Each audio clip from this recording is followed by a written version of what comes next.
This will be my competency for 2.4, which is the water pressure analysis. I'm just going to kind of talk through the basic concepts. So the important things to remember, kind of just how you solve it. Won't necessarily go through exact numbers, but a lot of it is pretty, I guess once you know the concepts, it's pretty easy to do.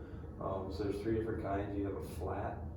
I guess we're analyzing like a metal plate in the water. So this is like the side view of it. This is your Z. So your Z will always, your positive Z will actually be, you think of it as a negative Z. You're like, well, why is it going down? That's because we want the distance into the water for this. So that just makes math a little easier when you make that your positive Z.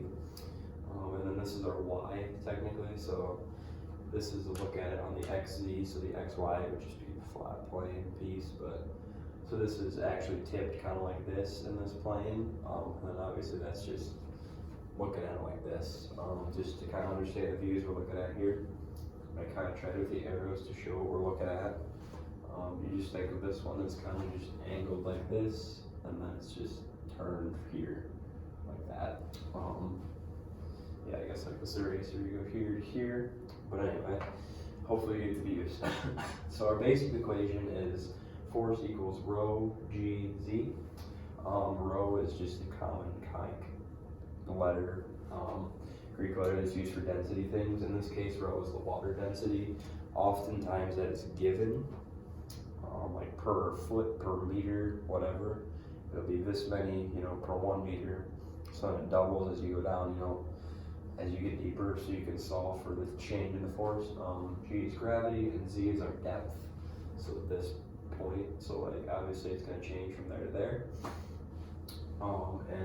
So yeah, these are kind of our basic 3 ones. You can have a flat one, you can have a curved one, excuse me, and then you could have, this could either be flat or curved, but with a variable width.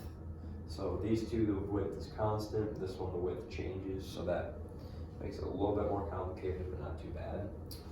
So our equations are looking like this. So this is, it looks scary, you have a double integral, but it's really not too bad. It works out really well usually. So you know your rho, usually G is a constant, and Z in this case is the slope of the line just because it's linear. There's no curves, so you don't really have to worry about that. And our width is constant as well, we know that. And then as you do this, you'll just make sure you do it in terms of dx first, and then once you get that, you'll be able to move some things around, make sure it's in dy.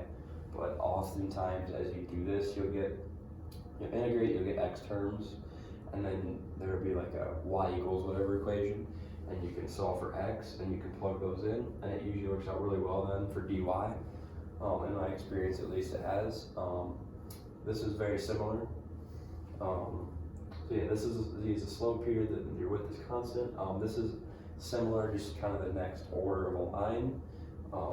So the thing that changes is instead of a slope, this will now be an equation because it's not a straight line, it's now moving. So the water pressure is pushing against it in different ways, but it's always pushing against it, kind of like I don't even know a good way to describe it, I guess like water, but here, so obviously it's not pushing down here like it is, but it's pushing against it. So it's pushing perpendicular to the plate. That's the way to describe it. So the pressure will change like that.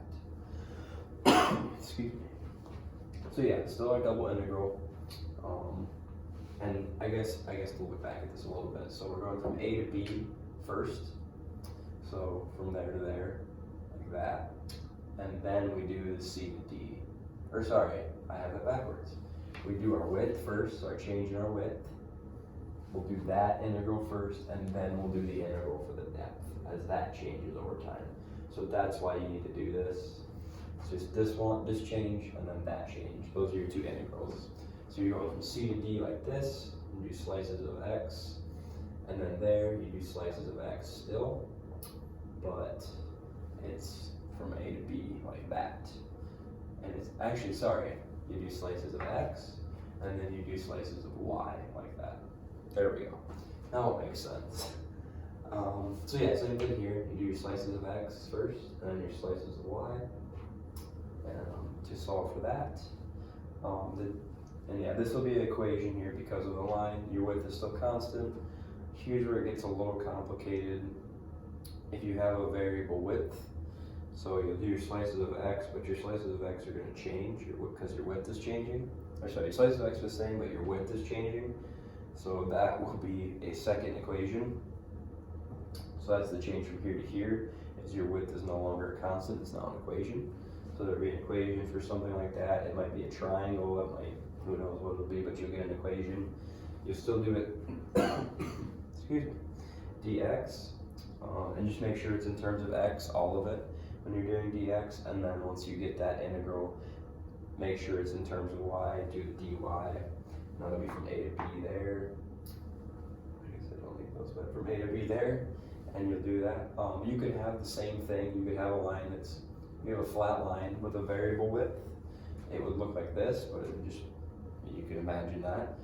So then this would be, you'd have your slope here for the rho gz, that would, z would be your slope, but then your width would be an equation. So that would be another option. Same process, just do your inside first, then your outside, and it might, I should always, I don't know if there's necessarily a situation where you're gonna do dy and then dx.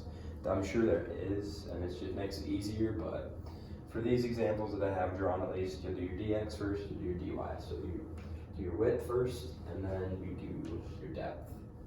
Essentially, yeah, then you do depth for both of them.